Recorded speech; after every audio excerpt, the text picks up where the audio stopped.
Olá, pessoas! A gente veio aí de uma trajetória falando sobre a história do trabalho, as diferentes concepções do trabalho em diferentes épocas, em diferentes sociedades. Falamos sobre a visão de Marx, de Weber e de Durkheim sobre o trabalho. Falamos sobre a racionalização do trabalho, ali sobre o Fordismo, o Taylorismo, ou primeiro o Taylorismo, depois o Fordismo, o Toyotismo. E agora a gente vai entrar aí no final do século XX e na nossa época, o século XXI, para falar um pouco sobre o trabalho na nossa sociedade, na sociedade contemporânea. A gente começa esse vídeo com uma reflexão um pouco polêmica. Na verdade, não é tão polêmica, eu acho que os estudiosos da área mais ou menos concordam com isso, mas eu digo que é polêmico porque talvez mexa com alguns valores, com algumas ideologias de algumas pessoas, né? O que eu vou propor aqui nesse início de discussão não se trata propriamente de um pensamento de esquerda ou de direita, mas pode deixar algumas pessoas um pouco incomodadas com o que eu vou dizer, apesar de que o incômodo eu acredito que vai ser muito mais pelo fato de perceber que é verdade isso que a gente está dizendo do que qualquer outra coisa. Richard Sennett é um professor universitário norte-americano, um dos mais importantes sociólogos do período atual, e ele tem um livro chamado A Corrosão do Caráter, que eu acho que quem se interessa sobre os valores do trabalho na sociedade contemporânea deveria ler. Nesse livro A Corrosão do Caráter, o Richard Sennett fala justamente sobre os valores que o mercado de trabalho impõe na sociedade atual. Ele vai dizer o seguinte, o que caracteriza os valores do trabalho na sociedade atual são uma série de expectativas colocadas para esses trabalhadores. E essas expectativas colocadas para os trabalhadores na sociedade atual, elas são muito contraditórias em relação aos valores familiares que nós carregamos e em relação aos valores do trabalho em outras épocas. O que ele está querendo dizer com isso? No ambiente familiar, nas nossas relações de amizade, nas nossas relações afetivas, a gente tem uma série de valores que nós consideramos muito importantes, que também eram muito importantes no mundo do trabalho num período anterior ao nosso, ao longo do século XX. Eu diria que assim, no período que seria dos meus pais, ou o período dos avós de vocês, talvez os pais de vocês já estejam num outro contexto, né? O contexto do mercado de trabalho atual é o meu contexto, o contexto dos pais de vocês. Então, seria o contexto dos meus pais, o contexto dos avós de vocês, era o seguinte: tanto na família, quanto nas relações de amizade, quanto nas relações profissionais, valores como lealdade, confiança e comprometimento eram muito importantes. Lealdade aos amigos, lealdade aos familiares, lealdade à empresa. Era absolutamente comum na geração dos meus pais, dos avós de vocês, que o trabalhador passasse a vida inteira no mesmo emprego, trabalhando na mesma empresa, tendo o mesmo chefe. Ficar 15, 20 anos no mesmo trabalho era absolutamente comum, era normal, era desejável fazer a carreira dentro de uma empresa. Né? Você ouve muito falar, né? Sempre tem aquela história da pessoa que entrou na empresa como estagiário ou como entregador, ou num cargo muito simples, com 14 anos, com 16 anos, e hoje é gerente da loja. Isso era comum, isso era até desejável, era o objetivo do trabalhador passar a vida inteira na mesma empresa. Isso significava que ele era uma pessoa leal e que ele era um bom trabalhador, porque se ninguém nunca mandou ele embora, é porque as pessoas gostam do trabalho dele. Tinha-se uma relação de lealdade, e lealdade do tipo, se eu trabalho há muito tempo numa empresa, eu jamais vou aceitar uma proposta de trabalho para ir trabalhar numa empresa concorrente, porque eu vou estar sendo um traidor, né? E não só com relação à empresa, mas também com relação aos colegas, com relação aos colegas de trabalho, a outros profissionais da mesma área. Então existia uma certa unidade. Então esses valores de lealdade, comprometimento, confiança, que são valores que a gente tem com os nossos familiares, que a gente tem com os nossos amigos, também eram cultivados no ambiente de trabalho. O que o Richard Sennett defende no seu livro é que o mundo do trabalho atual enxerga esses valores, como lealdade, confiança e comprometimento, como prejudiciais à concorrência. Ele coloca que o principal valor do mundo do trabalho atual é a competitividade. E a competitividade não combina com a lealdade, não combina com a confiança, não combina com o comprometimento. Então, segundo Richard Sennett, é aceitável no mundo do trabalho que você eventualmente dê uma passadinha de perna de leve no seu colega para você ter uma promoção se você estiver concorrendo com ele. É aceitável no mundo do trabalho atual que você esconda uma informação importante dos seus colegas para usar essa informação como uma informação privilegiada que vai te beneficiar de alguma forma. Então, a competitividade no mundo do trabalho atual, ela impede que se cultive a lealdade com relação aos colegas, a confiança com relação aos colegas e o comprometimento com relação aos colegas. Como eu disse, o trabalhador que antigamente se sentiria um traidor indo trabalhar numa empresa concorrente, hoje em dia isso é absolutamente normal. Se a empresa concorrente me faz uma proposta melhor, por que eu não vou? Se eu vou ganhar mais? Eventualmente, até com as informações que eu tenho da minha empresa atual, eu posso ajudar outra empresa, eu posso ser até mais valorizado. Então, isso não é um problema. Às vezes é até algo bom. Então, continuando, essa questão da lealdade à empresa, confiança nos colegas. Então, se eu sei que eu estou num ambiente de extrema competitividade, eu não vou confiar 100% nos meus colegas e vai ser absolutamente normal que os meus colegas não confiem 100% em mim, porque eles vão estar de olho nas mesmas oportunidades que eu. Então, eu vou estar sempre querendo estar um passo à frente deles. E eles também vão querer sempre estar um passo à minha frente.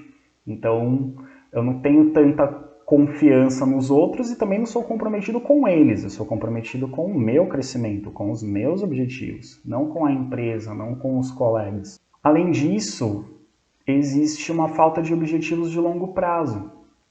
Então não se tem mais a ideia de vou entrar nessa empresa e quero me aposentar nela. Tem-se a ideia hoje em dia de vou arrumar esse emprego porque eu estou precisando desse emprego agora. Amanhã é outro dia, posso ter outros objetivos, posso querer outro emprego. Então você não tem objetivos de longo prazo. E a empresa também não tem objetivos de longo prazo com os trabalhadores. Ela enxerga os trabalhadores cada vez mais como pessoas que preenchem necessidades pontuais. E que se amanhã ou depois a empresa não estiver mais precisando desses trabalhadores, esse trabalhador não é mais importante para a empresa. E a empresa vai buscar um outro profissional que supra as necessidades daquele momento. Então não há objetivos de longo prazo no mundo do trabalho atual. E outro problema também do mundo do trabalho atual é que cada vez menos os trabalhadores sentem a necessidade de criar raízes junto à sua comunidade. Como assim? O Richard Sennett, num dos capítulos desse livro, A Corrosão do Caráter, ele comenta que muitos anos antes ele havia feito uma pesquisa em que ele entrevistou vários trabalhadores e ele conheceu um determinado trabalhador de uma fábrica. Acho que ele era faxineiro da fábrica ou algo assim. E esse trabalhador dessa fábrica tinha todas essas características desse mundo que eu estou dizendo para vocês, que é da geração dos meus pais, dos avós de vocês, de ser fiel à empresa. Então esse trabalhador ele trabalhou quase 30 anos na mesma empresa.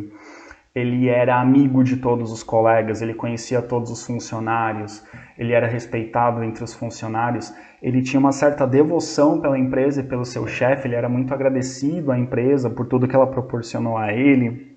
Ele se aposentou trabalhando nessa empresa, essa empresa ele via como uma empresa que mal ou bem proporcionou sustento à família dele, ele criou os filhos, ele sustentou a esposa. Tudo que ele tinha era graças ao trabalho dessa empresa e ele se via como alguém muito ligado e muito agradecido a essa empresa. Pois bem, aí o Richard Sennett conta que um dia, por uma incrível coincidência, vários anos depois desse trabalho, dessa pesquisa que ele tinha feito, ele, numa viagem de avião dentro dos Estados Unidos, na poltrona do lado dele, senta um rapaz que parece muito familiar.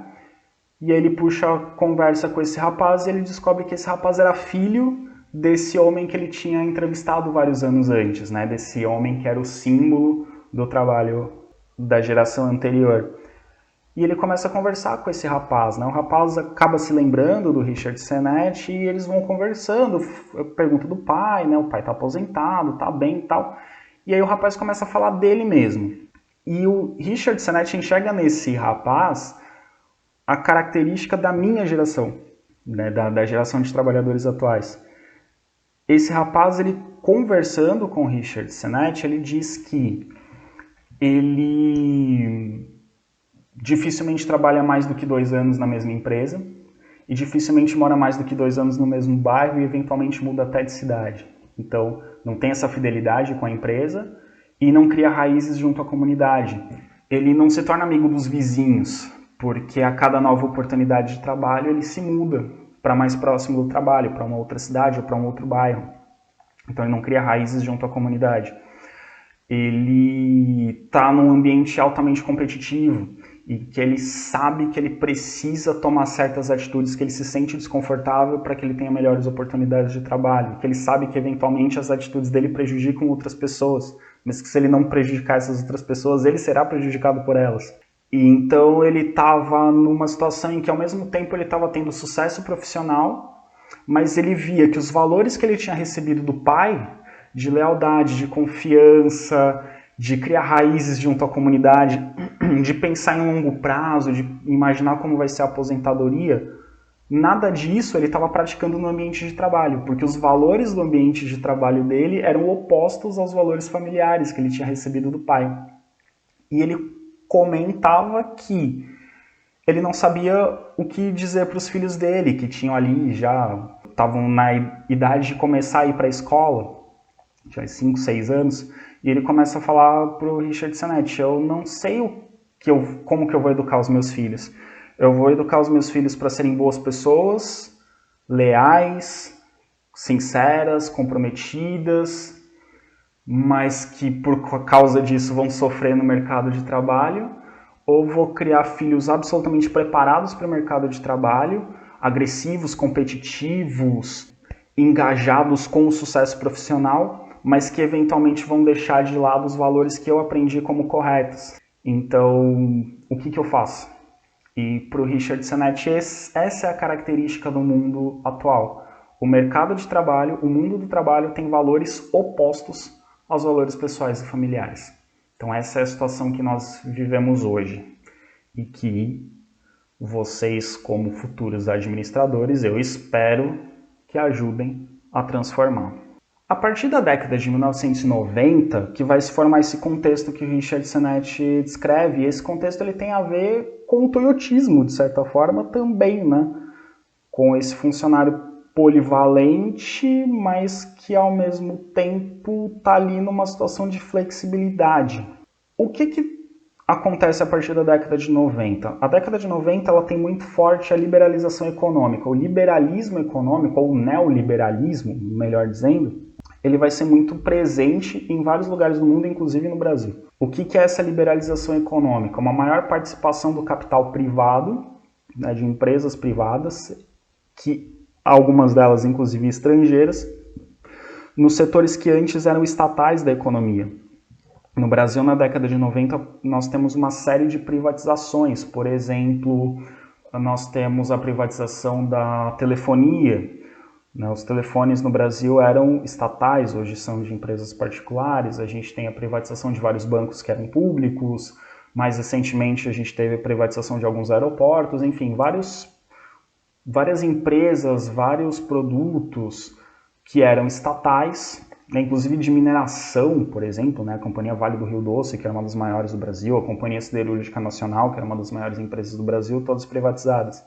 Então você tem uma entrada maior do capital privado e estrangeiro em setores que antes eram estatais.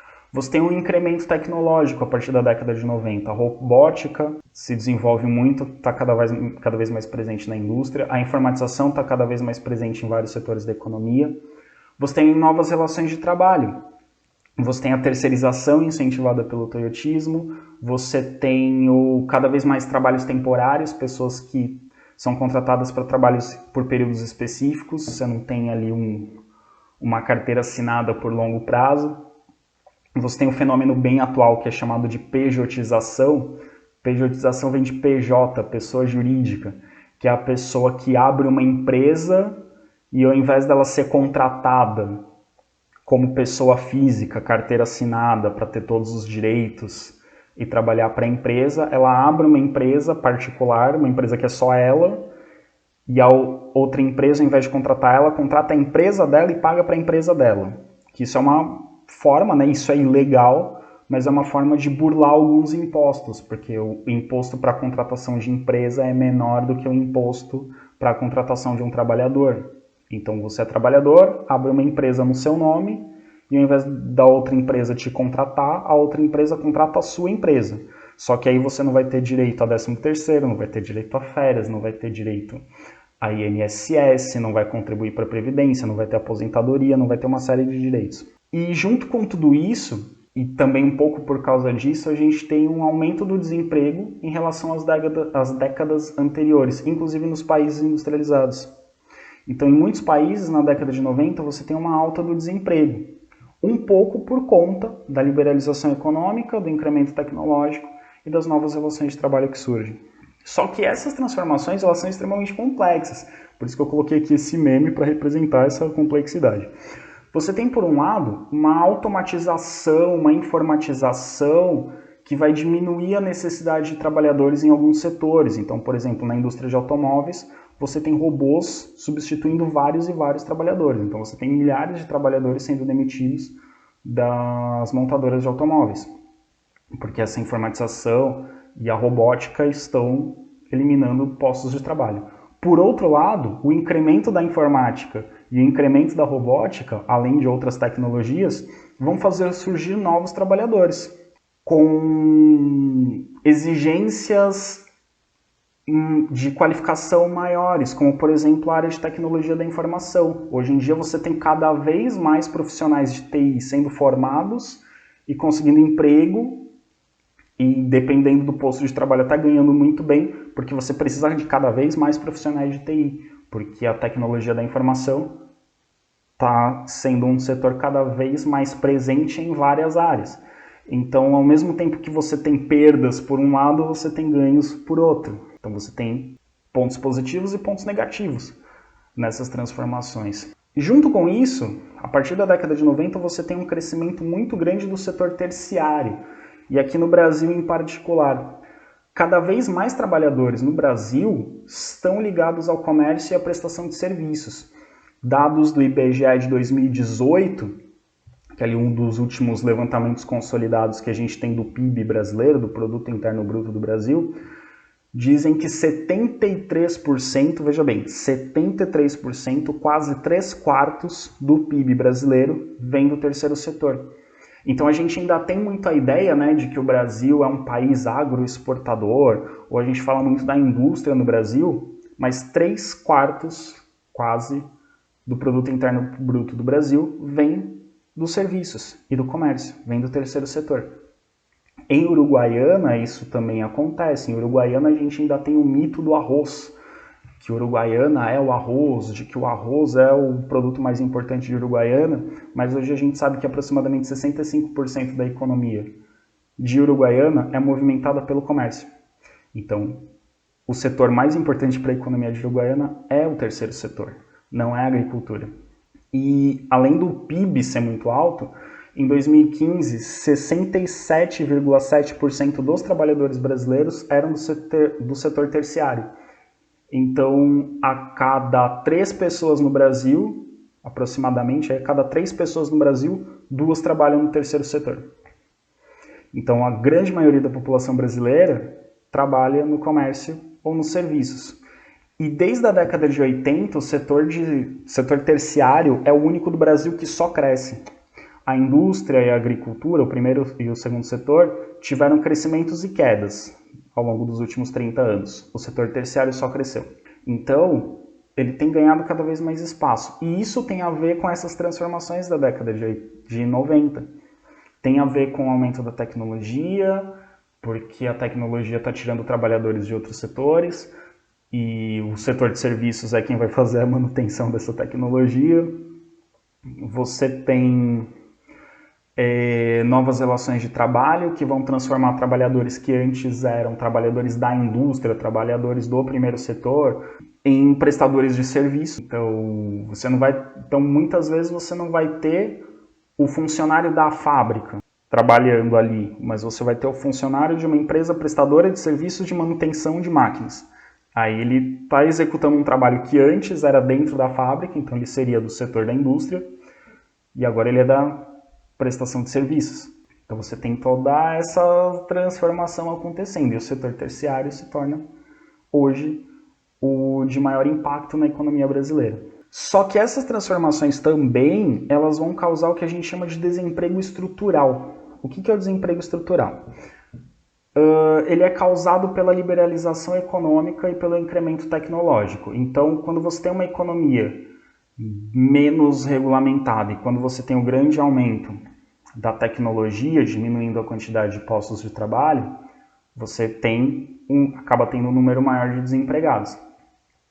E aí, o mercado de trabalho ele vai se organizar de tal modo que ele não vai conseguir absorver essa mão de obra por períodos longos. Aquilo que eu estava falando lá do Richard Sennett, de que não se tem projetos de longo prazo.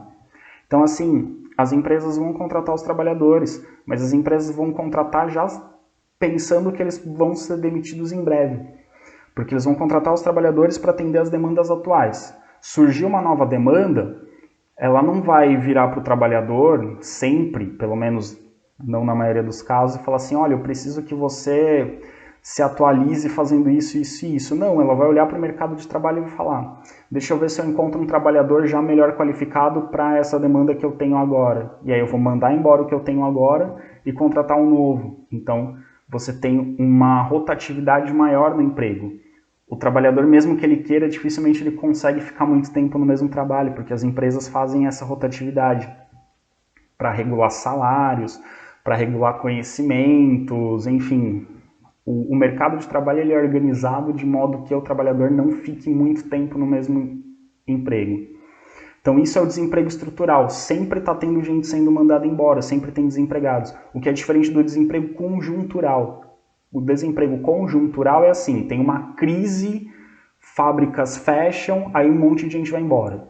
A economia melhora, empresas reabrem, contratam gente. Isso é conjuntura. A economia está ruim, manda todo mundo embora. A economia está boa, contrata todo mundo. O estrutural mesmo a economia estando boa, funcionando bem, sempre vai ter gente desempregada e sempre vai ter gente sendo mandada embora porque os postos de trabalho vão sendo renovados. E esse desemprego estrutural, ele é bastante problemático porque ele atinge todo mundo.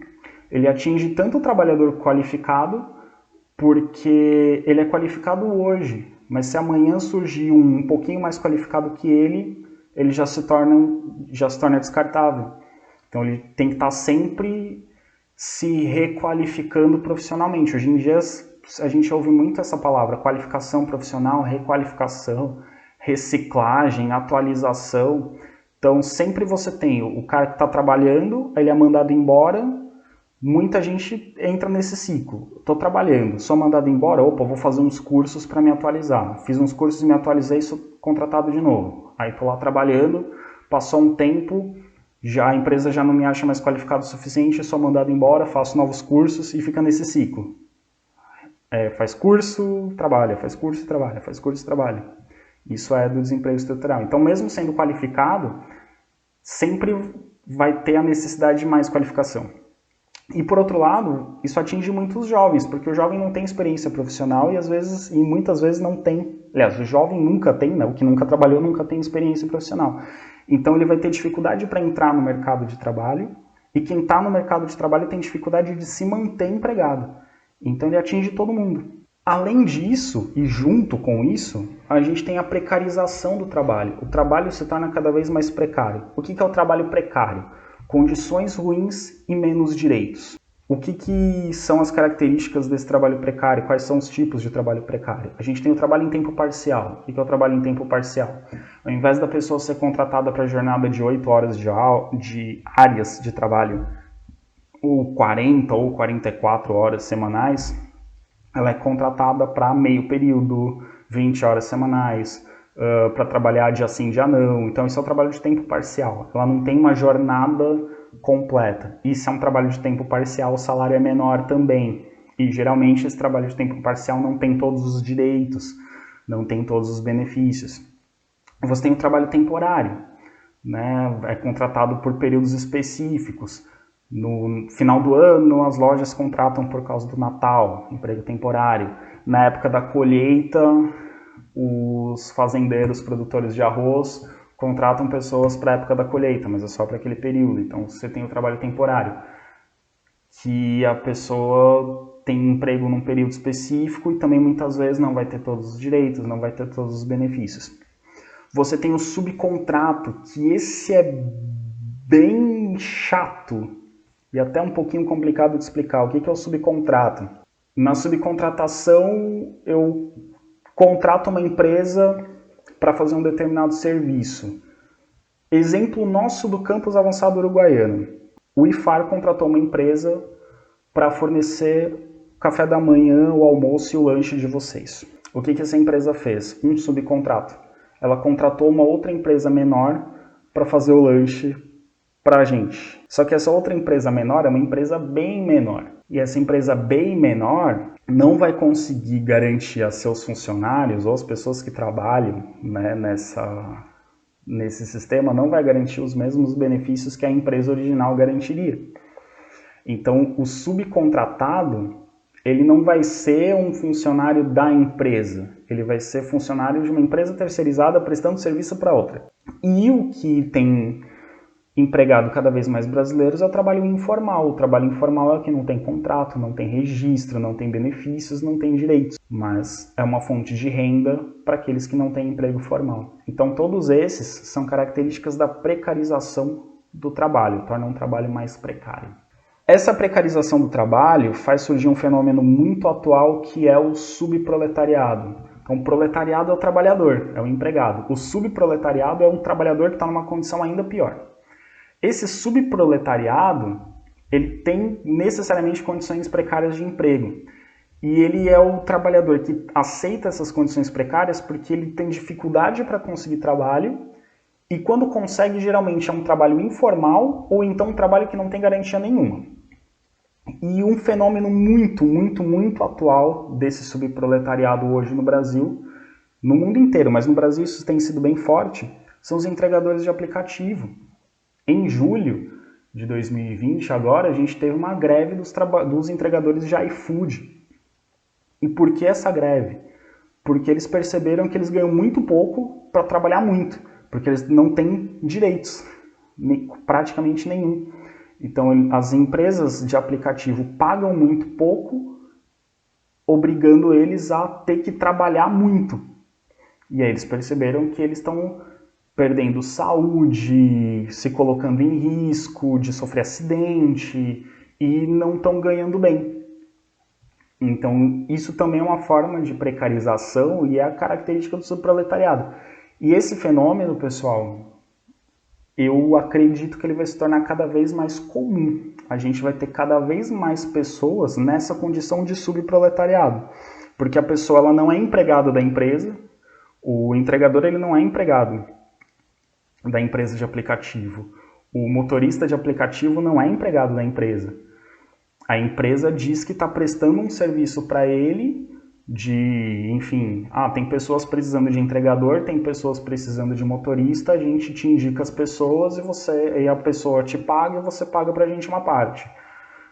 Então ele não tem vínculo com o aplicativo, mas ao mesmo tempo é o aplicativo que acaba gerando o emprego dessas pessoas. Então essas pessoas trabalham para o aplicativo, mas não são funcionários do aplicativo. Então o aplicativo não tem obrigação nenhuma de garantir direito para elas, mas ao mesmo tempo elas têm obrigações para com o aplicativo. Então isso é o subproletariado.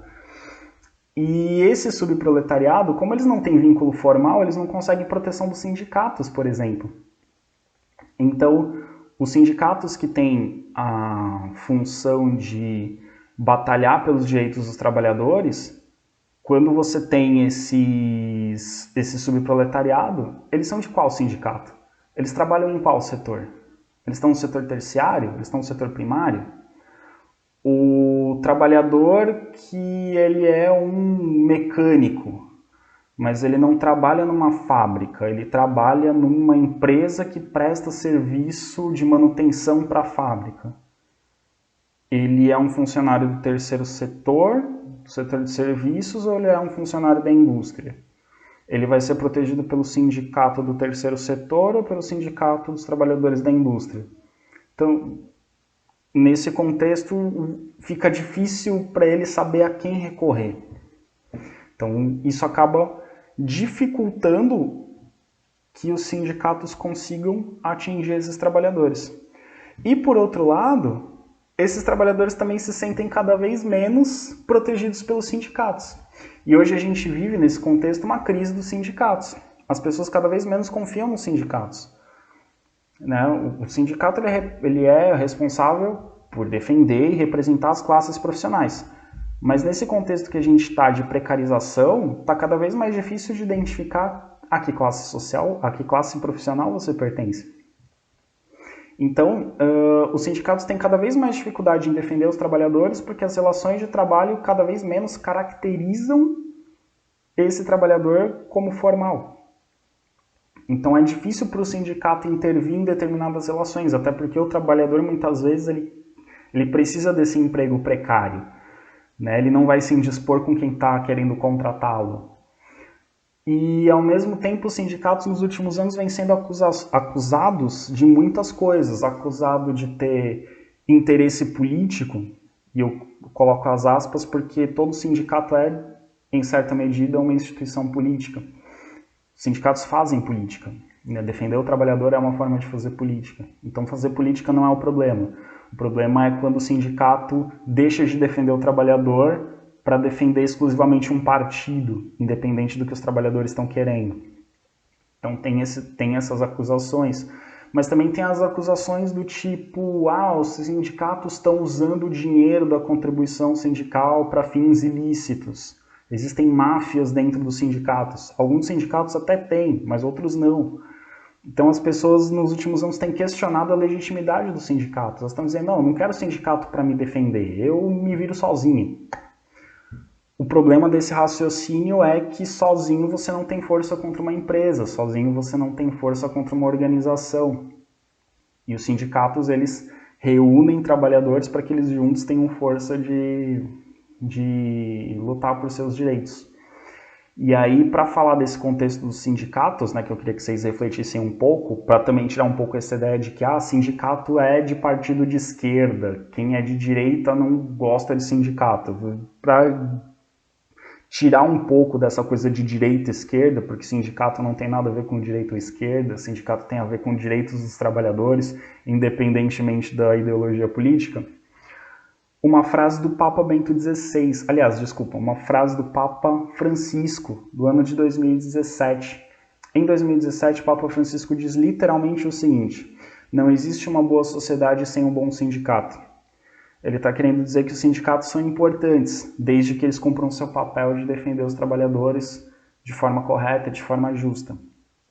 Mas nos últimos anos a gente tem visto movimentos assim para querer acabar com os sindicatos, ou para enfraquecer, ou para desmobilizar os sindicatos.